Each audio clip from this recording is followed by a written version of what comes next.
the key thing that we're missing. The current business model, membership model that AVA has been using for the last several decades is not sustainable, as noted by the long decline in clubs, and it's not trending up again. So we're, as Susan said, we're taking a deep dive to figure out why. The materials, it relates to things like inconsistent standards for enforcement and communication to club member about AVA and their rights and their obligations to the organization. We're get the feedback that we're missing a unified brand message that comes from all club members and participants and members to participants, so that they understand why that joining AVA is a critical part of what they do to support all the functions that happen at the national office. Insufficient nationwide promotion of AVA that drives people to the website to join or start a club. As we know, getting more members in many of our smaller clubs is getting to a critical point, but we're not seeing that national initiative that drives people there. No strong health component to address fitness topics of interest to members. And then AVA materials need consistent branding and unified messages. So since we have the time on this call, we'd like to do what we did with the board and get your feedback on some of these things. So let's go back up to the previous slide and look at manpower and materials, the one before that. Back, there you go. So membership, speak up. Are there any particular areas that you want this committee to really focus on and look at as it relates to the manpower to get things done and the automation we need to run smoothly and efficiently? Does anybody have any feedback on that? Janice Weeks, I'm with the Southeast region. Can people hear me? Yes. I'm a VP of one of the clubs in North Carolina, and we're in the process of trying to get all new leadership, as many clubs are, and we're focusing on one each year for the next few years, so we have a chance to train the incoming, the new officers.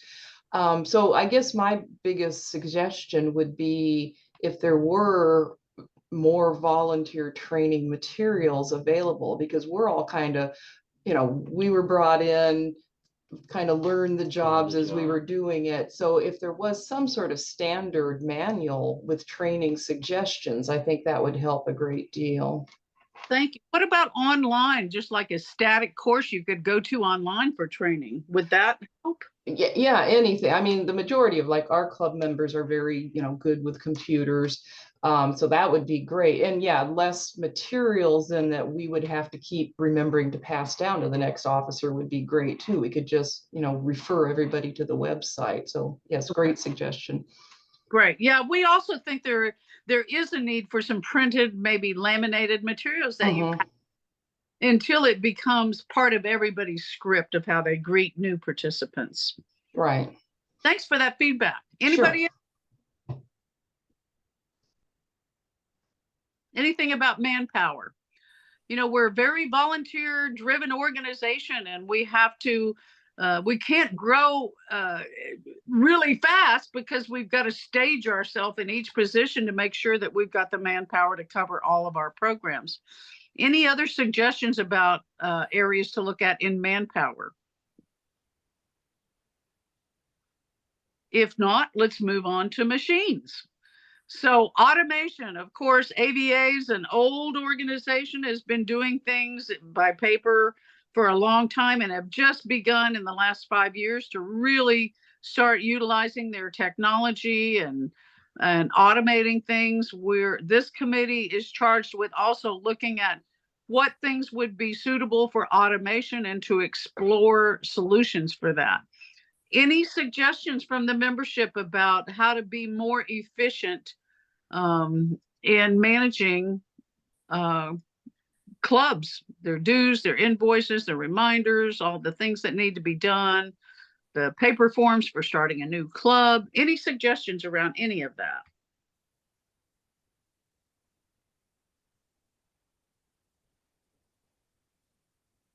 None? Okay. Let's move on to the next slide then.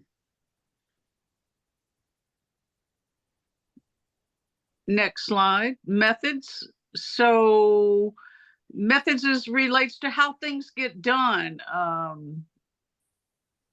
Processes, procedures. Is there any process or procedure in ABA that you think is too cumbersome for the clubs or requires too much of your time or attention that could be done in an easier, more efficient way?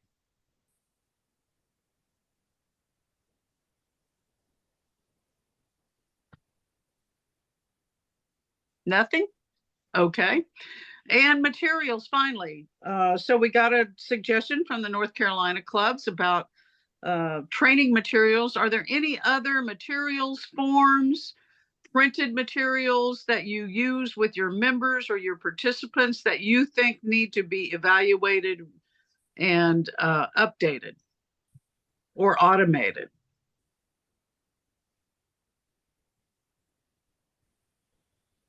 Hey, Jan Weeks again here. Hi, Jan. This So is an example of yeah, participation. it's always sad that people don't want to speak up. But anyway, we started Volks marching up in the where were we? Mid-America region up in Ohio. Okay. And the clubs there all used the AVA provided sign in sleeps shit. What I'm trying to say. The start cards, there you go. Okay. Got it. And then we moved down to, we've been in 2 different clubs in North Carolina, and the clubs here all just print out their own. And I'm sure a lot of it is, cost saving measures, but there does need to be more consistency, I think, and going over to the online start box, I think, is going to take a lot of those problems away, because then the information is all going to be entered online. But I don't know if the clubs here should even be using their own start cards, or is this something that should be enforced by national to recommend or enforce that all clubs use the same materials for registration at walks? Ah, yes, that's exactly what we're talking about, Jan. Thank you for that. Really appreciate very practical suggestion. Yeah, where the boots meet the ground, that's what we need to hear. What would make it easier for the club? Well, I guess because, since we have experienced different regions, it was interesting to see the differences. We're all the same organization, the same clubs, and it was kind of learning stuff all over again, going to a different region, just because things were being handled differently in a lot of areas. So yeah, consistency that's always kind of my thing anyway. Yeah, so that you can resonate with that unified brand message, the consistency, the same across all the clubs. Right. That they should have it should be somewhat like a franchise.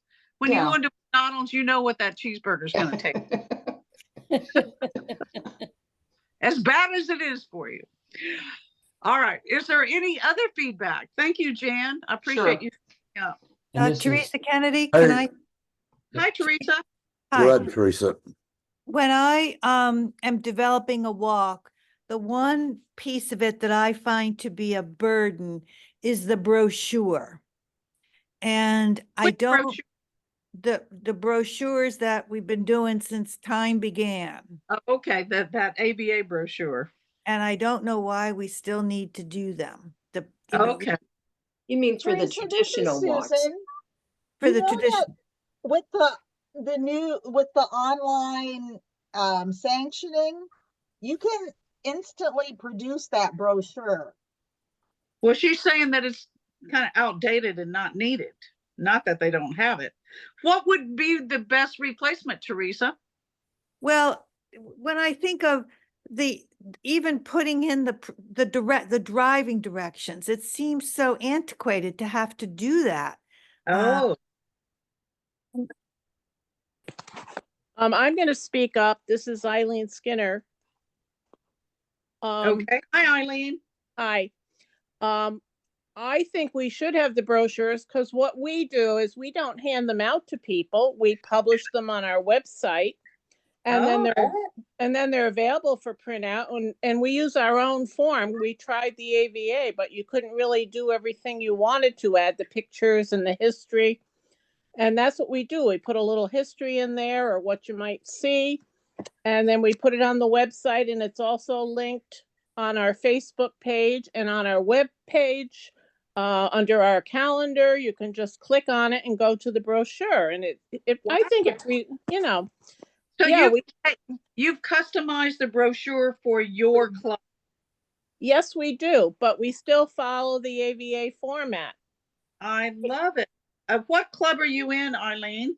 Empire State in New York. She's in my club. We're in Right. the same club. Okay. You got And some- We've been And I there would since- like to speak up. Yes. This is Who- Leslie Stone, and I'm with the Happy Wanderers in Port Orange, Florida. And we actually hand out, when we have a traditional event, we make flyers and we bring them. They're in the cars that for our Wednesday night walks to hand out to new people who came to our Wednesday night walk from meetup and stuff. So we always have them to actually hand out to people when we do Okay. our group walks. And so you Well, create a flyer. We create our flyer to the AVA standards with all the required information in it. We print a few up in black and white, not color, and we have them to hand out on Wednesday nights and on Sundays when we walk our Oh, group fair. walks.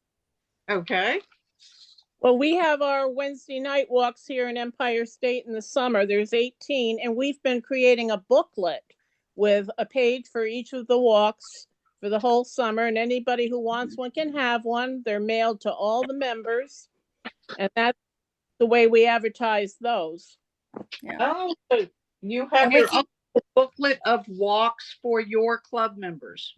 For our club members and anybody else who would like them. We're club are- mailing up, Which club are you talking about? again, Empire State in New York. Oh, you're still with, and tell me your name again. Eileen Skinner, I'm the deputy RP. Gotcha. Okay. Now I can connect these comments. Okay. And this is Derek Weeks from the Asheville, not the Asheville Amherst, Raleigh. from the Raleigh Club. I think Leslie made a very good point when she talked about meetups. You know, is there any way that we're going to look at incorporating some of the digital tools like meetups or some of the standard group activity applications on a phone to help drive new participation? Right. Yeah, we're hearing a lot of feedback about meetups, and many clubs are using them. Yeah, Okay. and the other point that I would like to try and, I guess, emphasize is you have under materials no strong health component to address the fitness topics.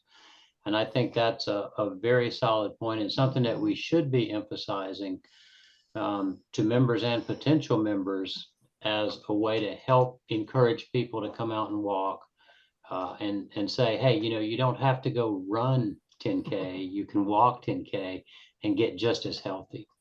Yeah, great. We have a very exciting Susan Alexander. Are you on this call? No, well, we have a new member in AVA that's in Arizona, right? She's in Arizona for the summer or winter.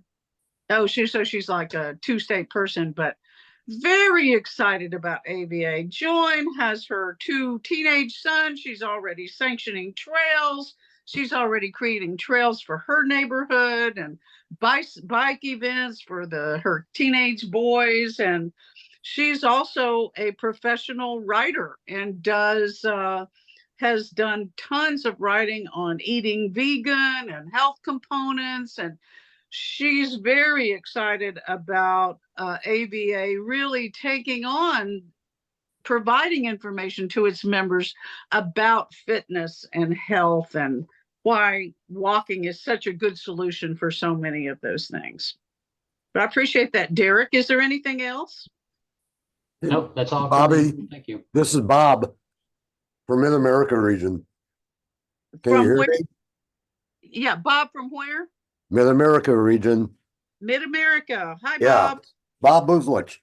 Hey, just Oh. a few items. The first young lady who spoke, who started Volkssporting in Ohio, Uh-huh. there's something key there that probably doesn't show up anyplace else in what you were doing the analysis on, What's that, Bob? and that is leadership. Yes. Because that, because in the Mid-America region, you probably noticed that we have 2 of the 10 state organizations. Right. Both state organizations are pretty proactive in terms of bringing the clubs in their state to a certain standards. Okay. Plus, another key element is a proactive regional and deputy regional director who will do more than just pass along the information, but also set some standards that are expected of the clubs. Wow, this is great. You're bragging about And, regional Just DRD. just as an aside, Bobby, when I saw your maiden name on Facebook, I all of a sudden remembered exactly who your father was back What? in Leavenworth. What? Yes. You are kidding me. No. So. Oh, we've got to have a conversation. Oh, right. Plus, My dear deceased father. Yeah. Well, fantastic. So you were at Leavenworth. I spent 7th grade in Leavenworth. oh, so you're probably there at the same time I was there. Well, how about that? The General Command College. Fantastic. Yes. Thank you. Let me just ask you one question. So you're really highlighting the value of the regional and the deputy regional directors. Yes. And the that- state associations. And the state association, that they as a body are making sure that their clubs are meeting specific standards. Yes. That is great. That is how the RD system is supposed to work. I really appreciate it. Plus, I also Any suggestions for improvements? number one, a lot of your analysis is probably something that should be shared with the strategic planning committee. As I understand it, that has been taken out of suspension. Oh, it has. And many of the things are identified here should probably be identified as task as part of the new strategic plan. Well, it's time. It was 2016 was the last strategic plan, and Yes. a little update, but yeah, it's time for major overhaul.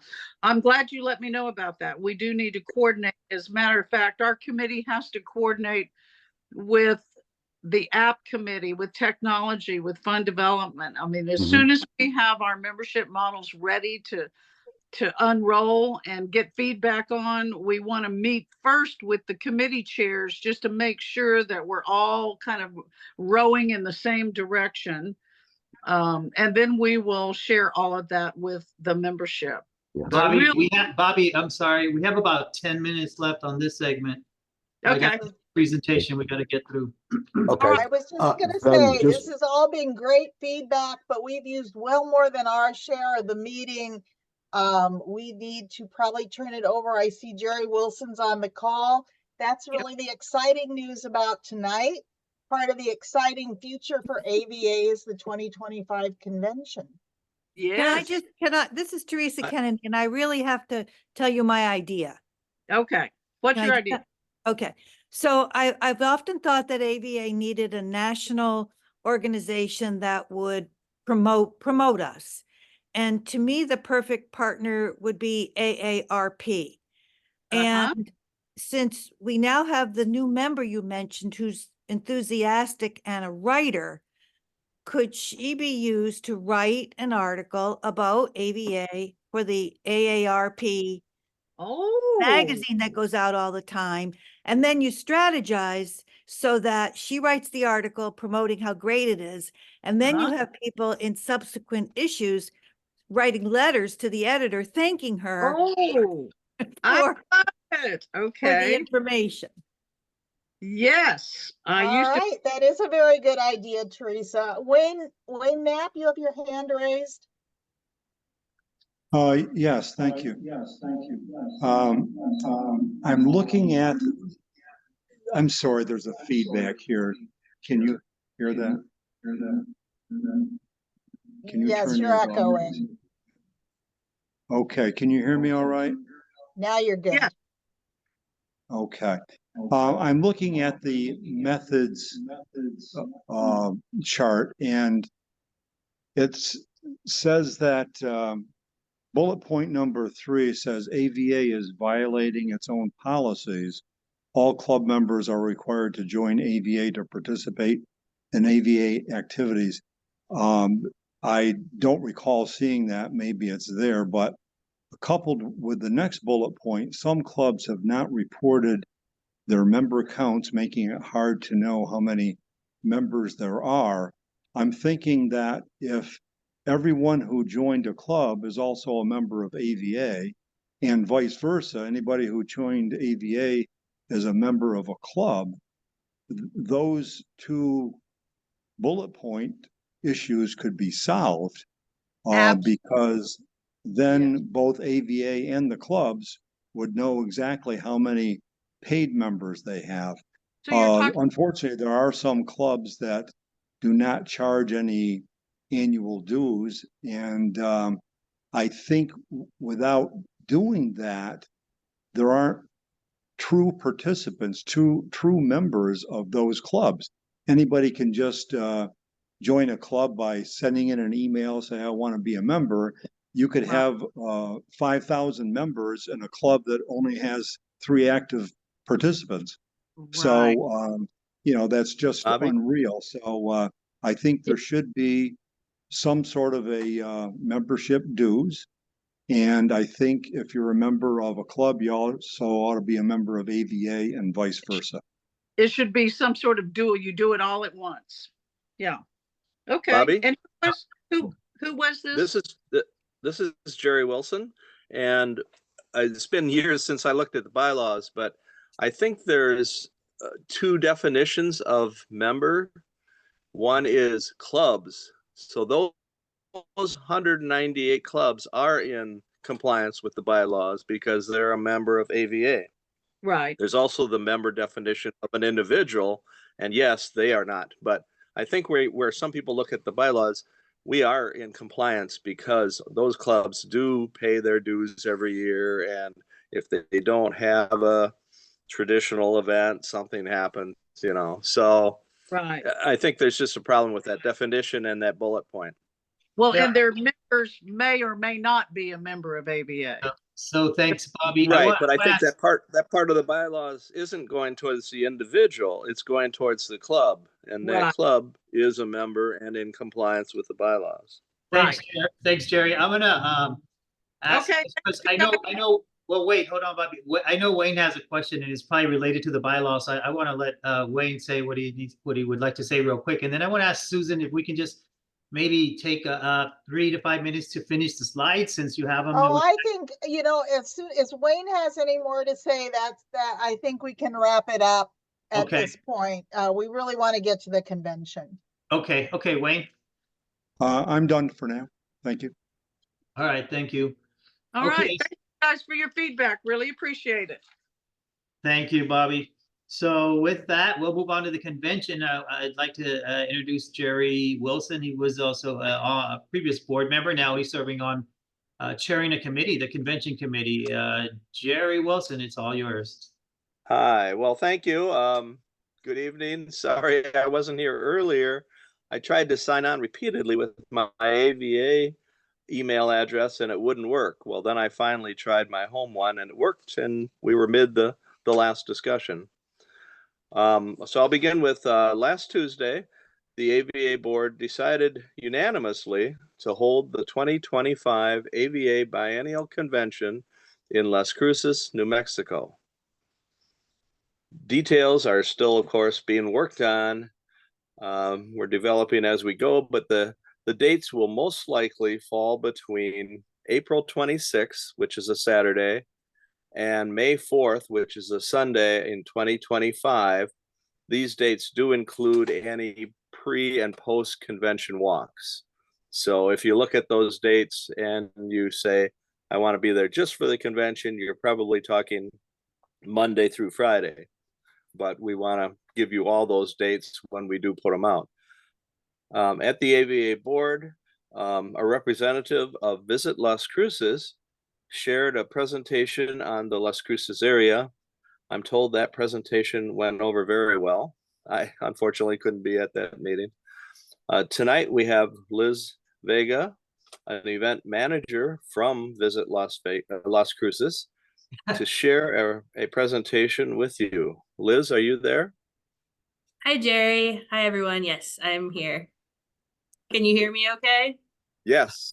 Perfect. So I have that same presentation, Jerry, that you were just talking about. I have that here with me. So if I could have the host allow me to share the screen, that would be great. I can figure it out. Hector, did you take over?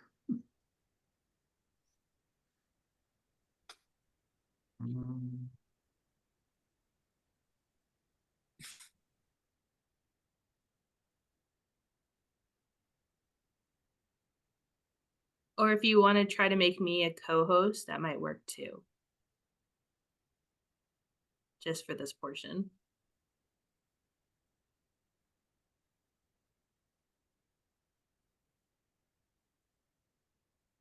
There we go.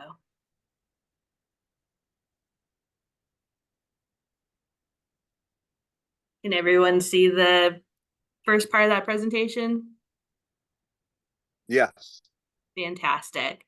So like Jerry said, we are Visit Las Cruces, and we are so excited that the 2025 AVA Biennial Convention will be here in Las Cruces, New Mexico. And no, you do not need your passport for the Las Cruces portion, but maybe for some of the walking. We'll go into that. If I can click in, let's see what's going on here. There we go. So just a little bit of background information on Las Cruces. We are located in the southeastern part of the state. We have a population of about 112,000, and we are the second largest city in New Mexico, right behind Albuquerque. We have a pretty high elevation, 3,900 feet above sea level, which is nice for hiking and for training for different types of things. We are home of the New Mexico State Aggies. We have quite a bit of a university population here. And then you can kind of see our proximity to different portions of the Southwest. Our nearest international airport is actually El Paso, which is in Texas. And it takes probably about 45 minutes to get from El Paso to here. So not too far at all. And I'll skip over this contact information, but I did want to stop here because we do have the support of both our city manager and our city mayor. They're very excited to host this convention and just wanted to voice their support through some letters to the board. And I'm going to show a video here. Hopefully it'll play through and you can hear the sound, so bear with me. A borderland in the cusp of heritage and culture. A place where heart and legacy are passed down from generation to generation. A history's soul shared with you through laughter, memories, and meals. Here, a crossroads of culture celebrating life, the desert, and our home. Visit Las Cruces, the real New Mexico. Hopefully that gave you a little taste of the culture of New Mexico and what you can experience during your time here. Let me go to the next slide here.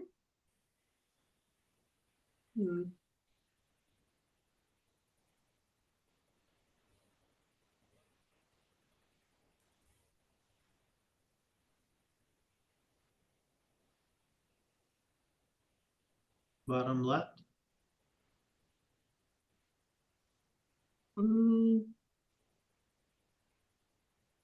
Let me try stopping real quick and then redoing this. Advance the slide here. We made the screen a little too big.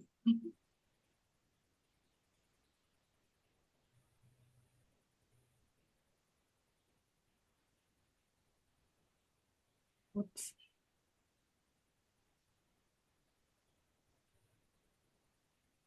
Okay, let's not do that. I'm also brand new to Zoom, as you can tell. Let me grab this, turn this off real quick, and then try to start this again. No, Zoom is acting weird. Well, at least you could get on right away. You're ahead of me. Let's play the video again. Okay, let's see. Might have to go back. My screen is now freezing up a little bit. So.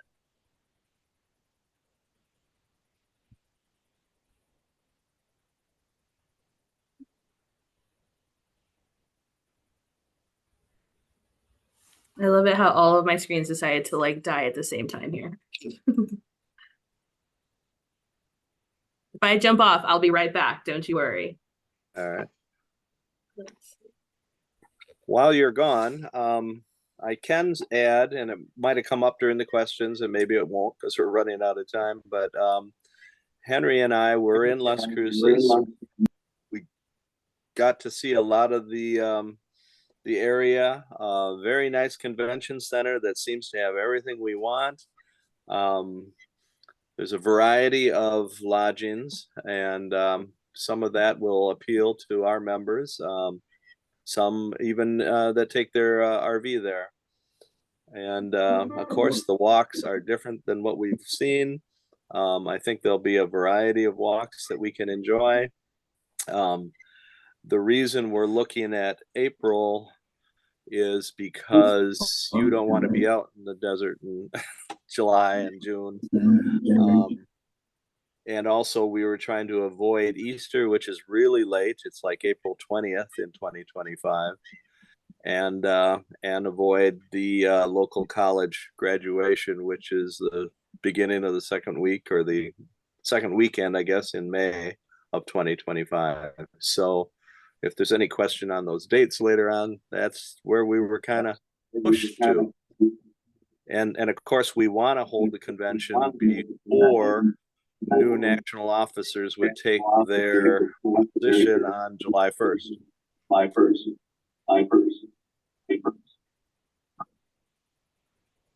Guess there's some feedback going on. So Liz, whenever you're ready, take over. I just wanted to use the time to our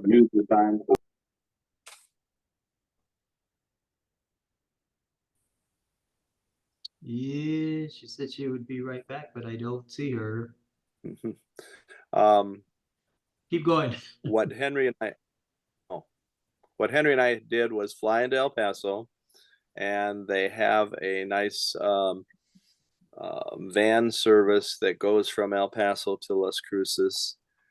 And it's one you have to reserve ahead. So that's going to be covered in our frequently asked questions when we put up this on the website. But reserving ahead of time, if you're not renting a car and you want to take that van in, reserve it, as soon as you can. And of course there's a cost, and there's a round trip cost that saves you money. And there's of course the one-way cost that you could do twice. But again, getting from El Paso to Las Cruces was as easy as possible. I know some of the new airports, you ride almost 45 minutes to get from the airport to the downtown city anyway. So it's something we'll put up with. What else can I tell you? Waiting for her. The food is great. There's options everywhere. And again, the walks, I'm impressed. I haven't done some of them yet, but and we have to get approval for 2 of them, but they could really be exciting if we get those approvals. And we've got a couple experienced AVA walkers, 3 of them out there that are helping us set up the events, whether they be during convention, whether they be the pre and post convention walks. And all 3 of them know their business better than I do. So I think we're going to have quite a convention.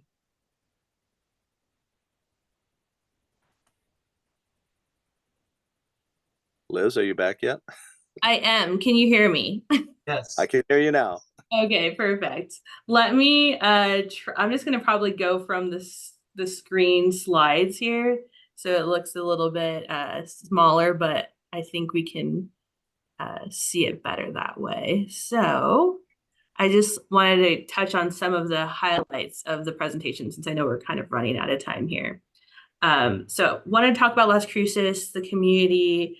It feels like a small town, which I think is great for this type of convention, especially Convention Center, which is kind of located at a crossroads between our university and I-10 is the place where we're hosting this convention.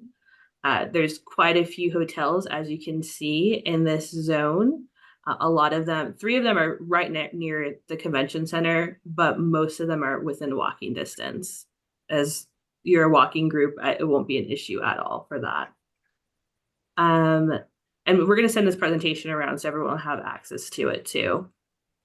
And this is a list of all those hotels that we were talking about. They're, different from full service to kind of, those comfort suites, sleep in, quality, and that people are used to as well. We also have some RV and camping. You can actually camp in the Bureau of Land Management, BLM land. We have a really nice state park nearby, but also a lot of full service campgrounds if you're going to bring your RVs in. This is the convention center that we were talking about. It's adequately spaced for all of the breakout sessions that this conference would need, as well as hosting those large scale like awards dinners and things like that. But I really wanted to get to some of those offsite venues. And this would be for, one of the receptions potentially. I don't know if we've talked about details here, but the Farm and Ranch Museum is a historic property managed by the state of New Mexico.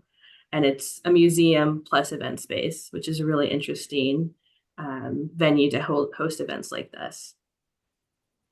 And then to the conference walks themselves. So Las Cruces is, again, at those crossroads of a lot of different interesting places, one of those being White Sands National Park. There's nothing else like it on Earth.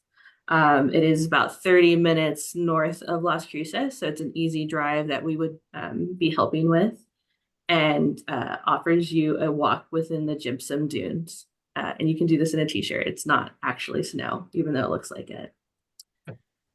Another one of the conference walks could be an international border walk. So because of our proximity to El Paso, and then in that case, Ciudad Juarez, which is right over the Mexican-American border, we can do a very unique walk encompassing 2 countries, 2 states. It looks really cool. And then closer to Las Cruces itself, we have quite a few it's just very scenic walks that range from beginners to intermediate to some advanced, but Dripping Springs is definitely within the beginner intermediate loop. It's a part of our larger Organ Mountains Desert Peak National Monument, and it's just a great place to take a 5K, 10K walk.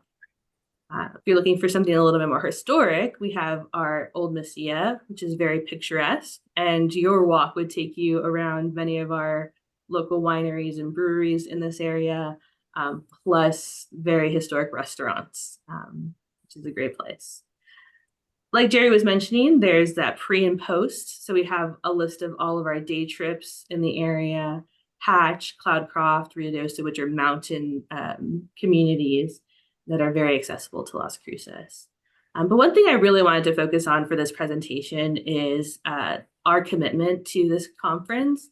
And that really comes through providing a volunteer network to draw from, not only for the planning of the event, but we want to inspire our community to become those next members of AVA.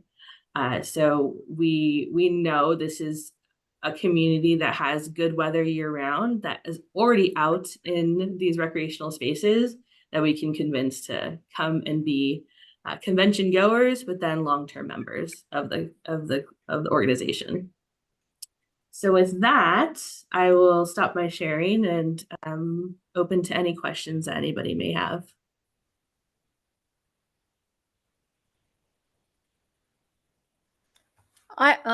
This is Leslie Stone. I have a question. Will there be only the one walk in El Paso, or will be there others in the El Paso area? Well, of course, everything's in planning stages right now, but we're thinking one that would be a convention walk that we would bus the group to. But there is an existing walk, I believe, and potential for more. Yeah, there's one up in McElligin Canyon, which is a canyon there on the Franklin Mountains, where you can see the whole city. And well, there's several that you could actually do it on your own time if you have time, that where you climb to the peak scenic drive and you can see the whole city in Mexico and New Mexico. You get a view of everything from up there. Okay, thank you. And I will also say, add in that Visit El Paso knows about this conference, and they're willing to work with this group as well. We have a really strong partnership with them. Hey, Jan Weeks again. I'm just wondering, are these dates firm on this? I'm assuming they are. Are they what? I'm sorry. Are the dates, sorry, microphone wasn't near my, are the dates firm on this?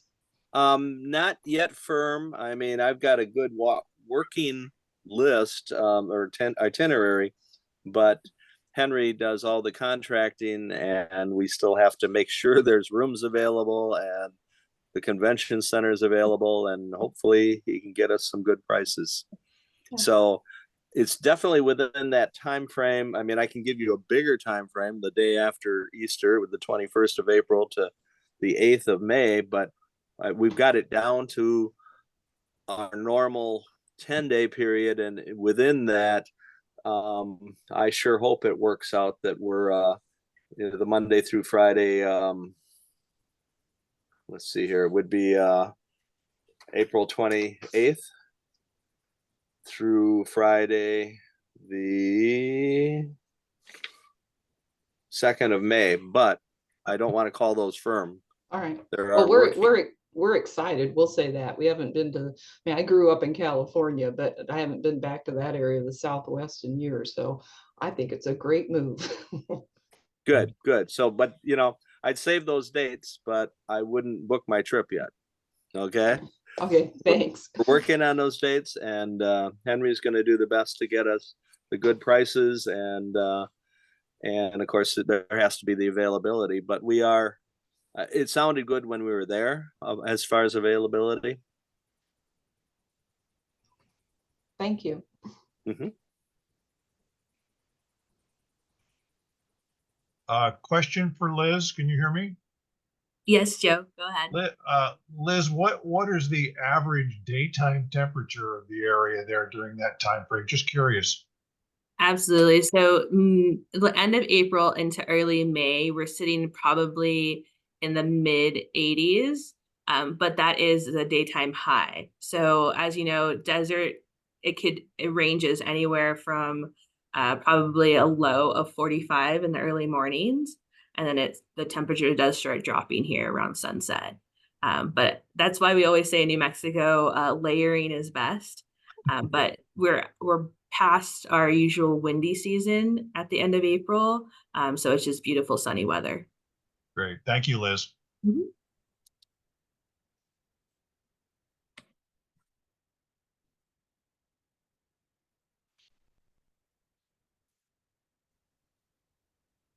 Any other questions that we could address now? Although remember, we're still early in the planning stages. The board just gave us the approval a week ago yesterday, so we're working on it.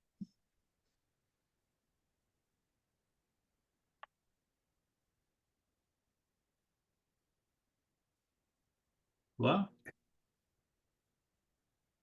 Okay, if there are not any further questions, do want to thank you all and welcome those that are coming out here tomorrow for the Texas Trail Roundup Festival.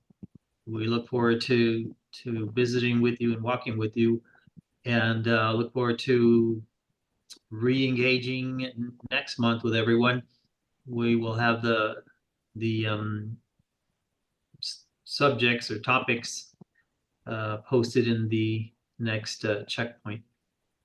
So with that, I thank you all for your time, and look forward to seeing everyone in Las Cruces, New Mexico next April.